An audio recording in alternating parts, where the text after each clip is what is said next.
Muy buenos días a todos en este domingo tan especial. Es un domingo que tristemente, no sé, en la vida ajetreada que llevamos, al final se va perdiendo lo que es este domingo. Igual por la cultura, pues se sigue enfatizando Viernes Santo, esta Semana Santa, pero de alguna manera parece que lo más importante de la Semana Santa es hoy. O sea, toda la Semana Santa nos lleva a lo que estamos celebrando en esta mañana. Yo pienso en ese momento, ¿cómo sería para las mujeres que esta mañana iban con tristeza, imaginando llegar a una tumba para ungir un cuerpo ya muerto 3 días, pensando otra vez en todas las emociones que habían experimentado al ver a ese maestro bueno crucificado delante de ellas? Llegan a la tumba, encuentran la tumba vacía. Y ahí pensando que de alguna manera alguien había movido, alguien había hecho algo con el cuerpo del Señor, encuentran a los ángeles que les anuncian ese mensaje precioso. ¿Por qué estáis buscando entre los muertos al que vive? O sea, ¿quién vendría a un cementerio a buscar a uno que vive? Y nosotros en esta mañana tenemos esa misma esperanza. Nosotros sabemos que nuestro Salvador vive y estamos juntos hoy para recordar y celebrar este evento. Pues como estamos viendo, hemos estado en el invierno pues estudiando sobre Jesús como profeta, viendo cómo él profetizaba no solo de la destrucción de Jerusalén, sino mucho más allá a lo que sería una abominación desoladora que vendrá al final de los tiempos, y ahí profetizando de su propia venida en gloria.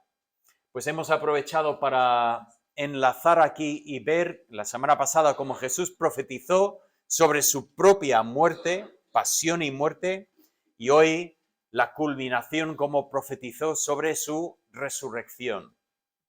La verdad es que Jesús empezó su ministerio con este pensamiento. En el Evangelio de Juan nos narra que Jesús al principio de su ministerio limpió el templo. Entró en el templo y echó fuera a todos los que estaban vendiendo, comprando, haciendo negocio en la casa de su padre.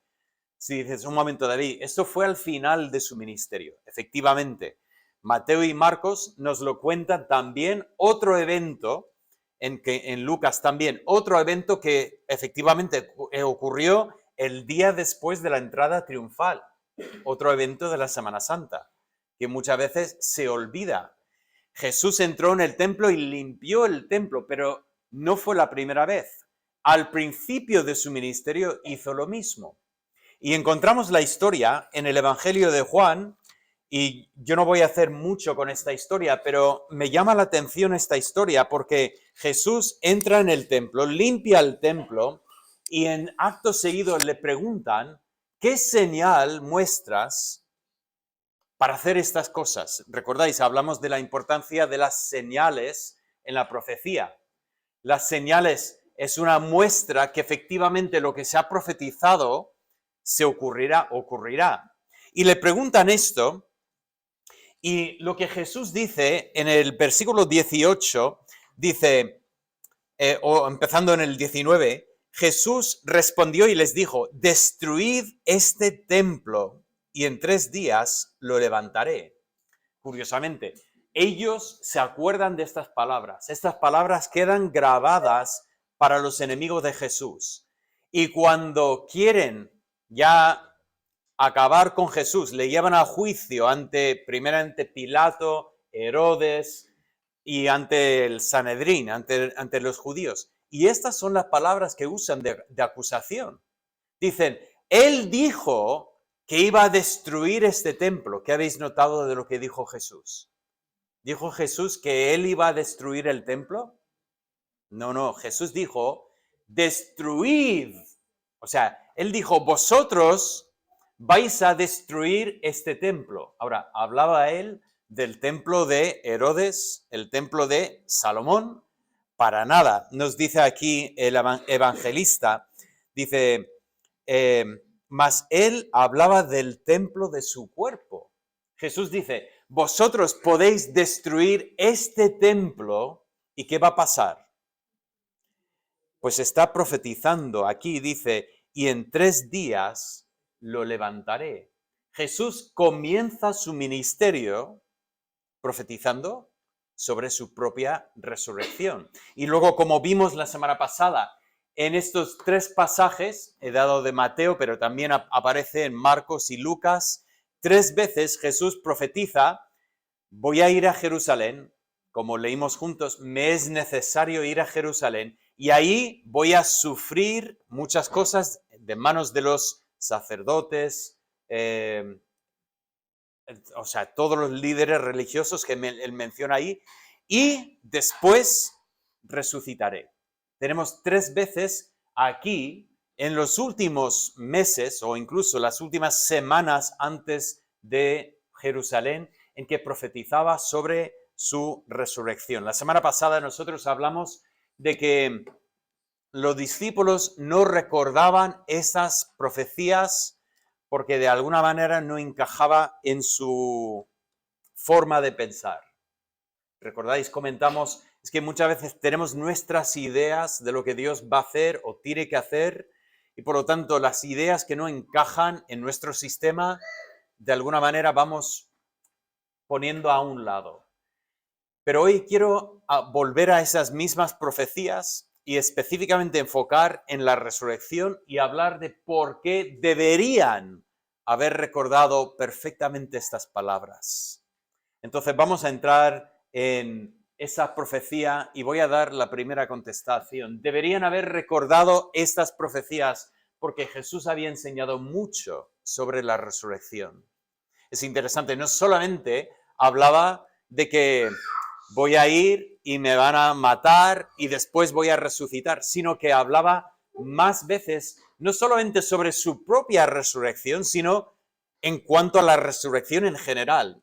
Tenemos primeramente la historia de Jesús hablando con los saduceos. Los saduceos es un grupo que, claro, vemos aquí en el Nuevo Testamento, pero a veces los tenemos un poco como perdidos en la mente. ¿Pero quiénes eran estos? Pues eran religiosos judíos que tenían pues un pensamiento un poco más liberal, un poco más no de acorde con la forma en que veían la Biblia los fariseos. Entonces los fariseos entendían que efectivamente existía una resurrección. Los saduceos decían que no había resurrección. Esta vida es todo lo que hay. Y tenemos que aprovechar bien esta vida porque después de esta vida no hay nada. Bueno, llegan estos saduceos a Jesús y vienen con una pregunta, pero no es una pregunta, es una trampa. Sabemos que a lo largo de todo el ministerio de Jesús venían en muchas ocasiones con trampas para él. Pues esa es una trampa más. ¿Recordáis la pregunta que tenían? Es un poco absurda la pregunta, ¿no? Dice, mira, había un hombre entre nosotros y se casó con una mujer y después de poco murió el hombre. Entonces, conforme a la tradición de los judíos, lo que ocurría en esa situación es que el hermano del hombre muerto debería casarse con la viuda y el primer hijo que tuvieran pues sería hijo de su hermano difunto. Así continúa la línea del hermano difunto. Así que dice, bueno, el hermano se casó con la viuda y él también murió. Y luego el otro hermano, que resulta que eran 7 hermanos, el otro hermano se casó con la viuda y también murió. Y otro hermano más y llega el momento que dices, vamos, si yo soy uno de estos 7 hermanos, no me caso con la viuda, ¿eh? Porque la viuda prepara la comida un poco rara, que una pregunta absurda. Y llegan al final de su pregunta y dice, vale, entonces, en la resurrección, claro, ellos no creían en la resurrección. Dice, en la resurrección, ¿de quién sería esposa? Ya que los 7 se casaron con ella. Esa pregunta que les parecía tan buena, esa pregunta que era imposible de contestar, Jesús la despacha con, sencillamente la frase, no conocéis las Escrituras. Porque en la resurrección no hay matrimonio, no hay casamiento ni dar en casamiento. O sea, en la resurrección nadie será esposo ni esposa de nadie, sino que seremos como los ángeles de Dios. Entendemos que nuestra eternidad no será enfocado en el pensamiento del matrimonio como nosotros entendemos en esta tierra, sino que estaremos todos enfocados y relacionados con nuestro Salvador. Pero Jesús continúa y dice, pero vosotros, eso de ignorar las Escrituras, ¿no habéis leído en las Escrituras que Dios cuando apareció a Moisés en la zarza ardiendo, se presentó como? Yo soy el Dios de Abraham, Isaac, Jacob. ¿Estos hombres dónde vivían en los días de Moisés? Habían fallecido estos hombres, pero siglos atrás. Y hace Jesús la pregunta, ¿es Dios el Dios de los muertos o el Dios de los vivos? La contestación queda clara, es el Dios de los vivos. Por lo tanto, ¿qué podemos entender? Abraham, Isaac, Jacob vivían de alguna manera, estaban en la presencia de Dios. Por lo tanto, Jesús termina con esta pregunta y nos contesta, efectivamente, hay una resurrección de los muertos. Hay vida después de esta vida. Esta vida no es todo lo que hay. Morir en esa tierra no es el fin del todo. Hay una existencia más allá de esta vida. Jesús había enseñado aquí en esa misma semana. Los discípulos tendrían que haber tenido la resurrección en la mente porque Jesús lo había enseñado. Pero incluso en general, Jesús había enseñado mucho sobre este tema. Notad en Juan capítulo 6.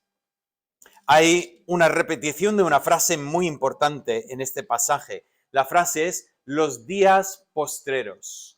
Jesús aquí en este pasaje, yo creo que son como 5 veces, menciona en los días postreros. ¿Qué viene en los días postreros? Pues si miramos aquí el versículo 39 y 40 dice, y esta es la voluntad del Padre, el que me envió, que de todo lo que me diere, no pierda yo nada, sino que lo resucite en el día postrero. Y esta es la voluntad del que me ha enviado, que todo aquel que vea al Hijo y cree en Él tenga vida eterna, y yo le resucitaré en el día postrero. Fijaos en estas palabras, son palabras preciosas. Él hablaba de un día postrero, un día que viene en que habrá una resurrección. ¿Quiénes son los que serán resucitados en ese contexto? Todos los que han creído en Cristo. No habla aquí de los que pues han sido martirizados, los que de alguna forma son beatas o muy especiales. Aquí habla de todos los que ponen su fe en Cristo Jesús. Y él dice, estos el Padre me los ha dado y yo no pierdo a ninguno de ellos. Es una imagen que desarrolla aquí en el Evangelio de Juan, que es una imagen increíble que tenemos que recordar siempre. Esa imagen de la mano de Cristo que toma a los que creen en Él y no los suelta. ¿Recordáis cuando dijo a los discípulos esa misma noche en que fue entregado? Dice, Satanás ha querido zarandearos. Eso es una palabra tan buena, hay que usarla de vez en cuando, que yo en mi vida normal no encuentro ninguna excusa para usar la palabra zarandear. Pero esa imagen de chafar el trigo. Dice, Satanás ha querido zarandearos. Él quería machacar a vosotros. Dice, pero he orado por vosotros para que vuestra fe no falte, para que vuestra fe no muera literalmente. Y esa noche sí, Pedro estaba así de cerca. Él salió llorando tras negar a Cristo 3 veces. Y podría haber hecho lo mismo que hizo Judas. Podría haber buscado un árbol también para ahorcarse esta noche con el dolor de su propia traición, que él mismo dijo, jamás Aunque todo lo demás lo hagan, yo jamás lo haría. Y lo hizo. Pero ¿por qué no terminó Pedro colgado de un árbol esta noche? Y la respuesta es, Jesús había orado por él. Jesús lo tenía en su mano y no iba a perder a Pedro. Y Pedro fue restaurado, y en esa escena tan bonita en que 3 veces Jesús le pregunta, Pedro, ¿me amas? Pedro, ¿me amas? Pedro, ¿sabes lo que te voy a preguntar? ¿Me amas? El Señor restauró a Pedro, y Pedro es esa voz que anuncia el Evangelio en Jerusalén y pone ahí el dedo en la cara de los mismos que él había dicho, yo, ¿qué va? Yo no conozco a este hombre. Se levanta 50 días después y dice, al autor de la vida que vosotros habéis crucificado. Y dices, ¿de dónde salió ese valor, esa valentía? Y la respuesta es, estaba en la mano de Cristo y Cristo no lo soltó. Pero también en este pasaje dice, y vosotros estáis en la mano de mi Padre. Qué bonita imagen. No solamente estamos en la mano de Cristo, sino que estamos en la mano del Padre y no hay quien logre apartar los dedos del Padre para apartar los dedos del Hijo para poder robarnos de esta mano. Y él dice, si estáis en mi mano, llegará el día en que seréis resucitados para gozar de una eternidad de comunión conmigo. Ahora, cuidado, porque hay otra verdad que tenemos que recordar aquí. Los que no han creído en el Hijo, los que no han puesto su confianza en el Hijo, no digo los que sean malas personas, porque sinceramente podemos verlo desde dos perspectivas. Todos somos malos, por un lado, todos hemos pecado y estamos destituidos de la gloria de Dios. Y por otro lado, incluso la gente mala hace cosas buenas de vez en cuando.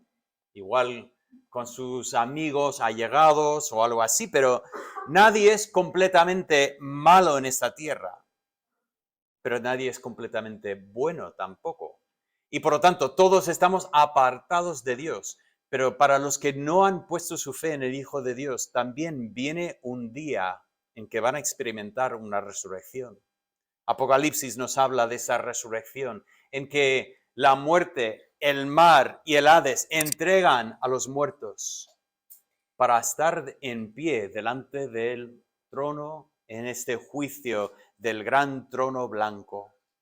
Y todos tendrán que contestar por lo que han hecho en esta vida y sobre todo porque han rechazado al Hijo de Dios. Cuando Cristo murió por ellos en la cruz, ¿por qué no han creído en el Hijo de Dios?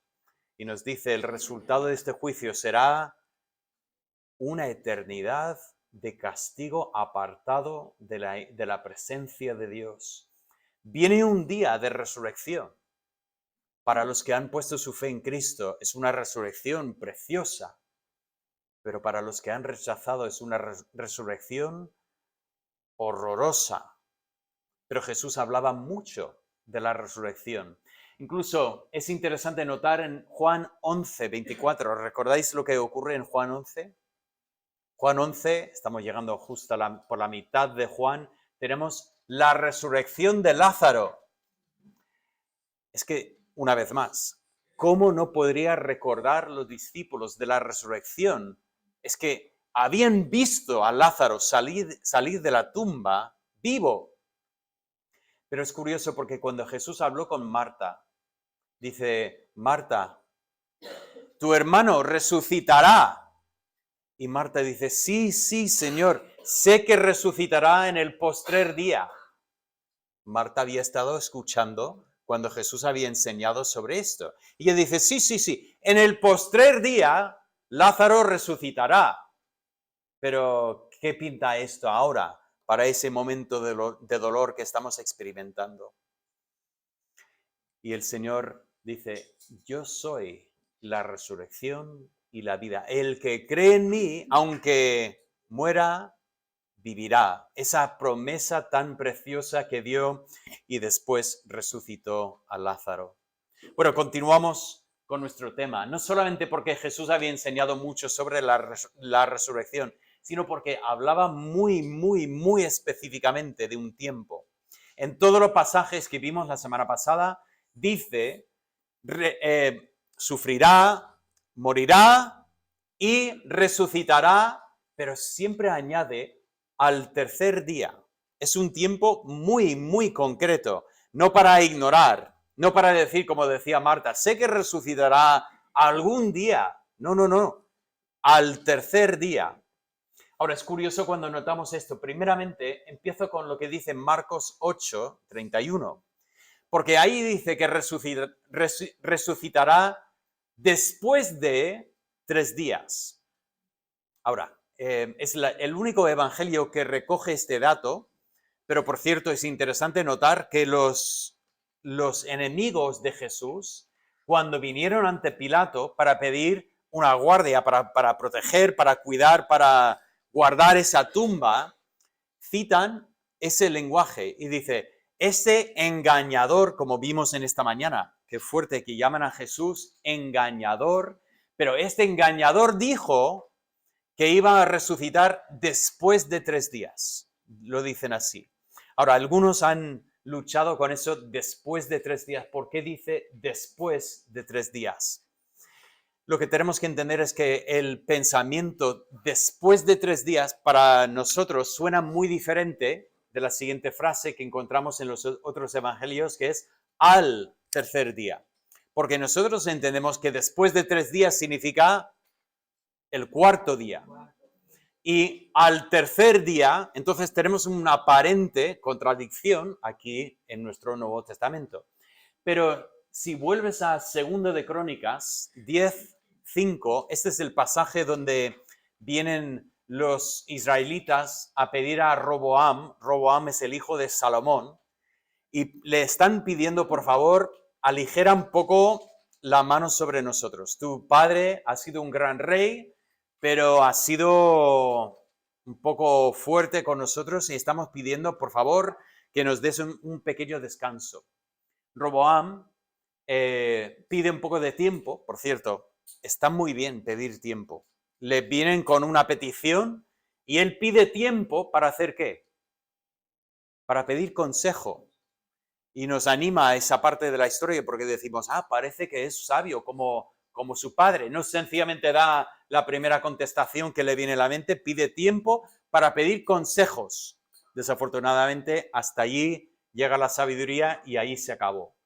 Porque primeramente llama a los ancianos que le dicen, sí, la gente tiene razón, deberías aflojar un poco. Y nos dice algo curioso el texto, dice que él rechazó el consejo de los ancianos. O sea, antes de escuchar otro consejo, rechaza. Él dice, yo no sé lo que quiero hacer, pero yo no voy a hacer lo que me han dicho estos. Y llama a los jóvenes, los que se habían criado con él, y les pregunta a ellos. Y ellos, no siendo tontos, hombre, no van a dar el mismo consejo que han dado los otros, que ha sido rechazado. Dicen, no, tú ponte más fuerte con ellos. Y efectivamente así lo hace. Pero digo esa historia porque es interesante, porque él dijo, venid después de 3 días, en el versículo 5, y en el versículo 12 dice, y al tercer día vinieron, curioso, o sea, las dos expresiones al final son sinónimos. Ahora, hay algunos que luego después miran Mateo 12:40 y dicen, pero ¿qué pasa cuando Jesús profetizó que tal como Jonás estuvo 3 días y 3 noches dentro del pez, el Hijo del Hombre estará 3 días y 3 noches? Bueno, es un pasaje interesante y para mí es un argumento muy importante que me llevaría a inclinarme hacia quizás una crucifixión del jueves en vez del viernes.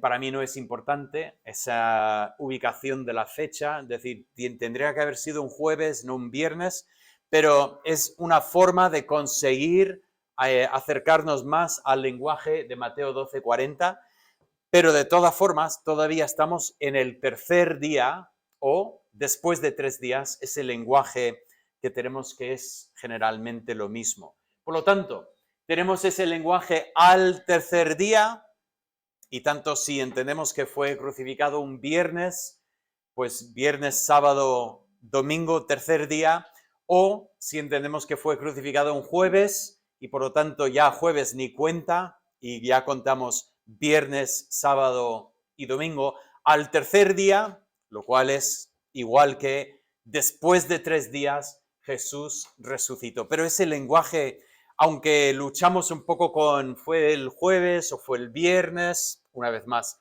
por favor, que nunca sea un tema para dividir entre hermanos, que no lo es. Lo que sabemos es que el Señor fue crucificado y si tomamos un jueves o un viernes, ya estamos exactamente en la misma posición. El Señor se entregó por nosotros. Pero hablando en términos tan claros, de 3 días, los discípulos tendrían que haber escuchado estas palabras y haber guardado las palabras en su memoria. Pero lo más importante de todo es que Jesús vincula esa resurrección con la victoria del creyente. Y aquí vengo a encontrar el motivo más importante por el cual los discípulos tendrían que haber entendido que efectivamente esas palabras eran importantes, porque la resurrección de Cristo tiene que ver con nuestra resurrección. Entender este punto me lleva a entender que Jesús estaba vinculando no solamente sus profecías durante su ministerio, como hemos visto, empezando en Juan 2, continuando por estas semanas anteriores a su muerte y resurrección, sino es que estaba enlazando con los pensamientos del Antiguo Testamento. Mirad conmigo, por ejemplo, en Mateo 26, 54. Aquí en Mateo 26, 54, Jesús habló de cumplir las Escrituras. Era necesario que se cumpliesen las Escrituras y todo lo que ha ocurrido ha sido conforme o de acuerdo con las Escrituras.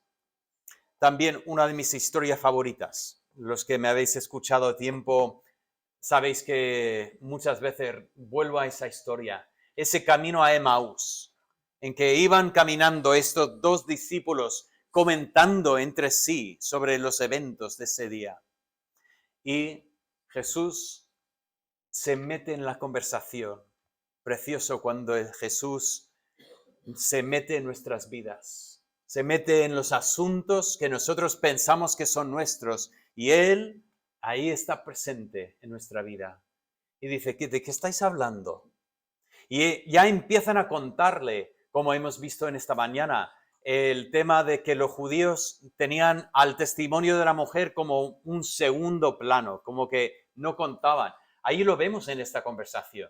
Los hombres le cuentan a Jesús, sí, unas mujeres fueron al sepulcro esta mañana y dicen que no lo han encontrado y que han visto ángeles. Y han ido los hombres, pero han encontrado la tumba vacía, pero no han visto los ángeles. ¿Qué está pasando con esa historia? Bueno, lo que decían las mujeres, no lo creían y mandan a los hombres para, claro, si lo ve Juan y Pedro, entonces lo creeremos. Y ni así, ¿no? Porque ahí está Tomás, que al final dice, no, a no ser que yo toque y meta el dedo. Y me encanta cuando Jesús aparece y dice, vale, Tomás, ven. Y ya imagino a Tomás diciendo, no hace falta. No, ven, tú lo has dicho, ven, mete la mano, toca y no seas incrédulo, sino que seas creyente. Ese gran llamamiento también para nosotros, no seáis incrédulos. Cuidado, la resurrección para los incrédulos es una resurrección terrible, pero la resurrección para los creyentes es una promesa preciosa. Pero Jesús andando con ellos dice, así está escrito, y así fue necesario que el Cristo padeciese y resucitase de los muertos al tercer día. Era necesario. Y les abrió las Escrituras. y habló de las Escrituras como las Escrituras habían profetizado. Yo no tengo la lista de todas las Escrituras que abrió Jesús en este camino a Emaús, pero estoy seguro que hizo un paso por el Salmo 16. El Salmo 16 que Pedro escoge como texto en su sermón en el libro de los Hechos.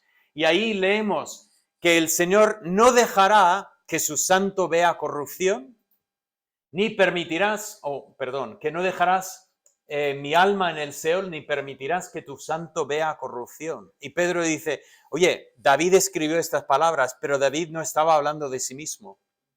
Pedro está en Jerusalén. La tumba de David está ahí abajo. Seguramente cuando dijo estas palabras, señaló en esa dirección para decir, podéis bajar y ver el sepulcro de David. Él murió, vio corrupción. David no hablaba de sí mismo, David hablaba del Mesías. Y el Mesías no iba a ver corrupción. Su alma no se quedaría en el sepulcro, en el Seol. Pero qué interesante esa conexión con Mateo 16, el pasaje que hemos leído juntos antes del mensaje. Porque aquí Jesús habla con sus discípulos, desemboca este pasaje en esa profecía sobre su muerte y resurrección que comentamos la semana pasada. Pero empieza en la confesión de Pedro. Ese pasaje que, bueno, tiene tanta riqueza y no tenemos tiempo de entrar en toda la riqueza del pasaje. Pero ese momento que Pedro confiesa a Jesús como el Mesías. Y Jesús pronuncia unas palabras muy importantes para la iglesia, para nosotros. Dice así el versículo 18, yo también te digo que tú eres Pedro y sobre esta roca edificaré mi iglesia. Es importante primeramente entender que Jesús no dice que sobre Pedro voy a edificar mi iglesia. Dice, tu nombre es Pedro, que significa roca. Realmente el nombre de Pedro significa una roca pequeña, o sea, no una roca grande. Y Jesús cambia la palabra y dice, sobre esta roca, y usa la misma palabra que había utilizado en el Sermón del Monte. Cuando termina el Sermón del Monte, termina con una historia de dos casas. Uno edificó su casa sobre la arena y el otro edificó su casa sobre, como tenemos aquí, sobre esta roca, ese fundamento. Y él dice, edificaré mi iglesia sobre, no sobre Pedro, no sobre una piedrecita, sino sobre esta roca. Ahora, si quieres entender que la iglesia está edificada sobre la confesión que hizo Pedro, podemos entenderlo así. O si quieres entender que, yo casi voy en esa dirección, que él dijo, tú eres Pedro, pero sobre esta roca edificaré mi iglesia. O sea, yo entiendo que Jesús hace referencia a sí mismo o hace referencia a la profesión sobre quién es. Pero ese pensamiento que la iglesia está edificada no sobre Pedro. Hoy doy gracias a Dios que la iglesia no esté edificada sobre Pedro. La iglesia está edificada y el fundamento es Cristo. Pero continúa y dice estas palabras. Edificaré mi iglesia y las puertas del Hades no prevalecerán contra ella. Ahora, es una expresión interesante. Las puertas del Hades no prevalecerán. Digo, es curioso porque incluso ayer escuché una persona que estaba hablando de esto y él dijo una frase, dice, vamos a atacar las puertas del infierno. O sea, no sé, el lenguaje que a veces usa la gente y suena espiritual o algo así, pero me llamó la atención porque digo, ¿qué significa eso? De que vamos a atacar las puertas del infierno. Pero desde luego este pasaje no habla de las puertas del infierno que atacan al creyente, porque de hecho puertas no son armas para atacar, ¿verdad? O sea, ¿quién ataca con puertas? Las puertas no son ofensivas, no es una ofensa, ¿no? Las puertas, ¿qué son? Son defensivas, ¿no? Las puertas guardan al enemigo fuera, normalmente. Entonces, ¿Cómo que no prevalecerán? Bueno, lo que quiero hacer con esto es ir por un momento a una historia del Antiguo Testamento.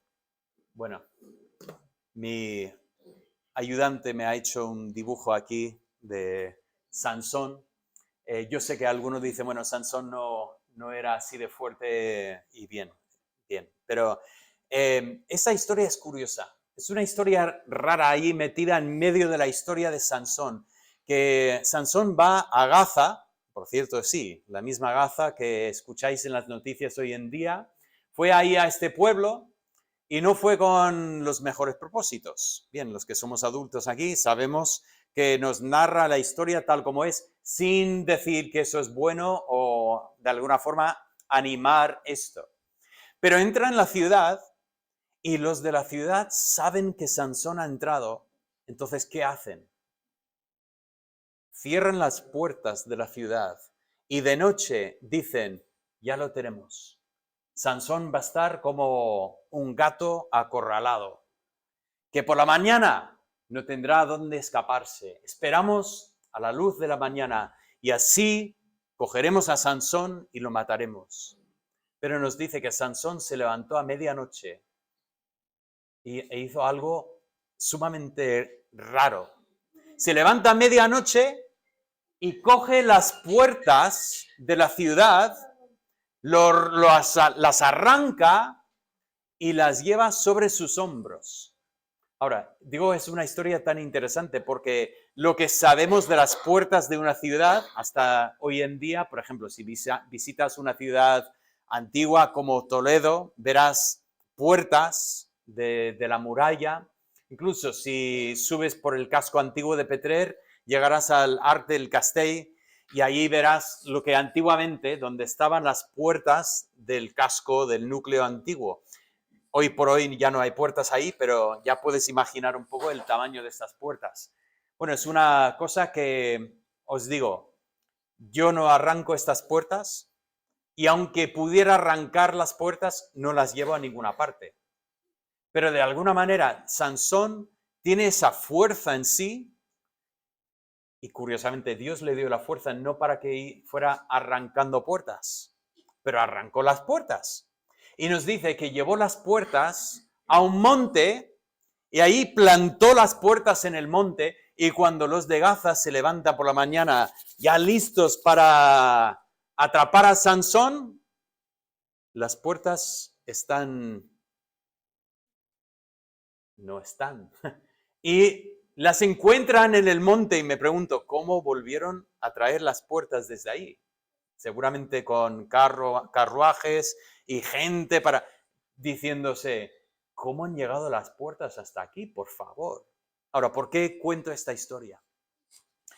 Porque las puertas no atacan, pero las puertas pueden defender o pueden atrapar a una persona dentro.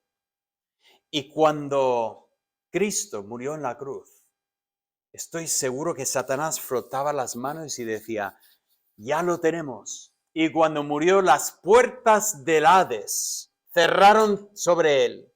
Y pensaba que estaba muerto, estaba en la tumba, había ganado la victoria Satanás. Hasta el tercer día. Y el tercer día, el Señor Jesucristo arrancó las puertas del Hades y salió victorioso, como comentó Jeremy en esta mañana.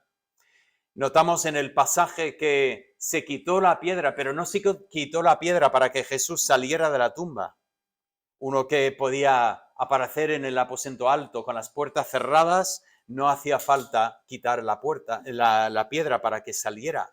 Él salió victorioso de ahí, se quitó la piedra para que las mujeres pudieran ver dentro y ver que estaba efectivamente vacía la tumba.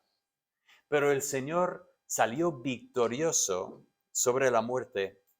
Las puertas del Hades no prevalecieron contra él, tal como dice en el Salmo 16, que no me dejarás en el Seol, ni dejarás que tu santo vea corrupción. Pero volviendo a Mateo 16, esas no son palabras sobre Cristo. Son palabras en cuanto a la iglesia. Y eso es algo increíble, porque nosotros hoy, en este día, no solamente recordamos que Jesús fue victorioso sobre la muerte, sino hoy estamos celebrando que en su victoria yo tengo victoria también. En su resurrección yo tengo resurrección. No solamente tengo una vida nueva ahora, los que están en Cristo, nueva criatura son, sino que me espera un cuerpo nuevo y una experiencia de estar eternamente en su presencia, viviendo con Él.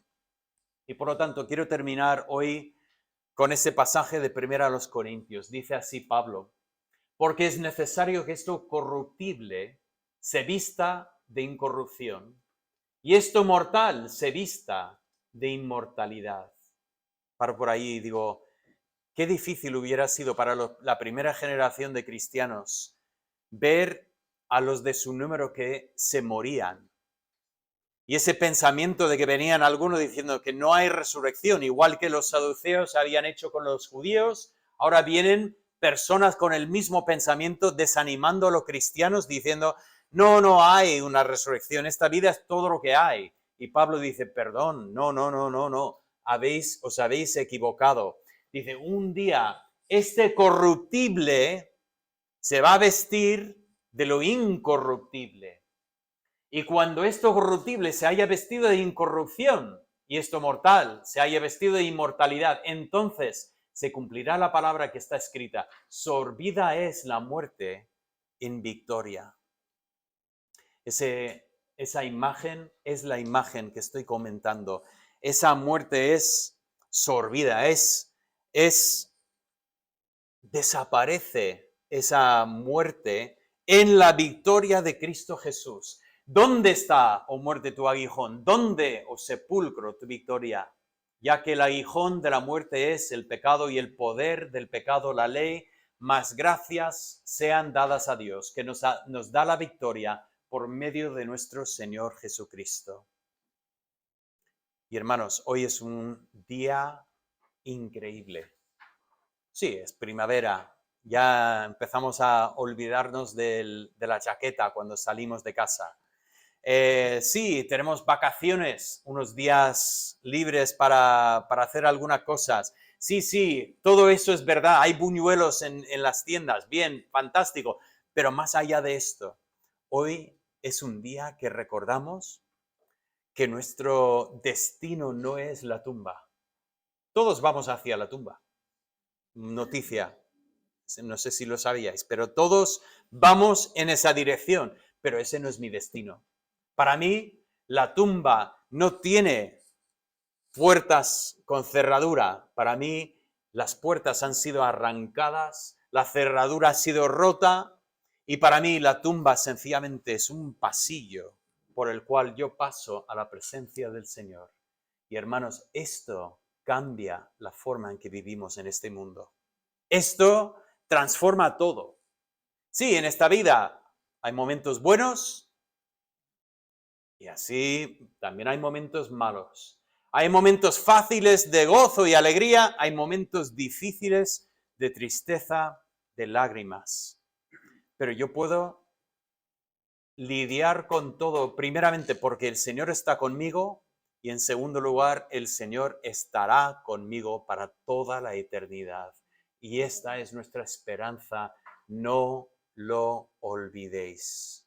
Por favor, nosotros celebramos este domingo de resurrección porque nos recuerda de que un día nosotros también vamos a experimentar esa misma resurrección. Tendremos un cuerpo semejante al cuerpo glorificado de Cristo y estaremos en su presencia para siempre. Pregunto, ¿esa es tu esperanza?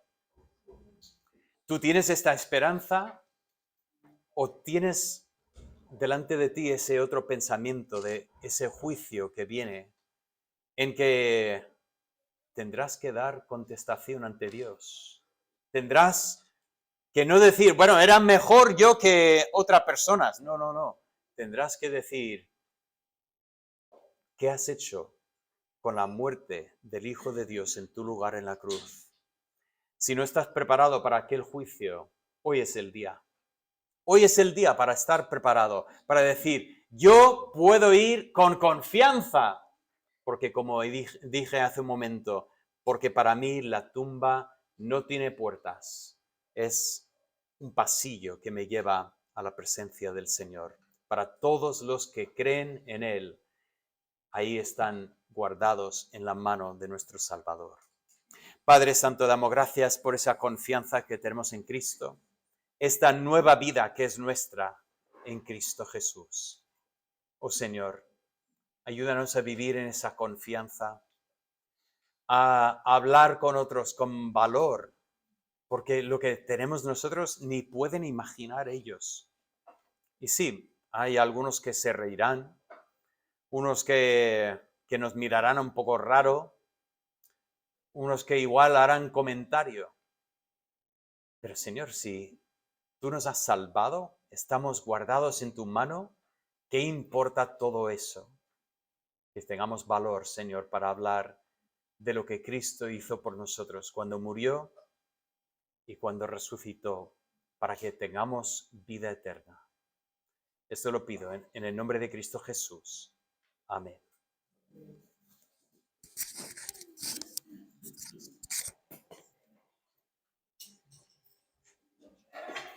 Vamos a ponernos en pie y vamos a cantar Mi Cristo.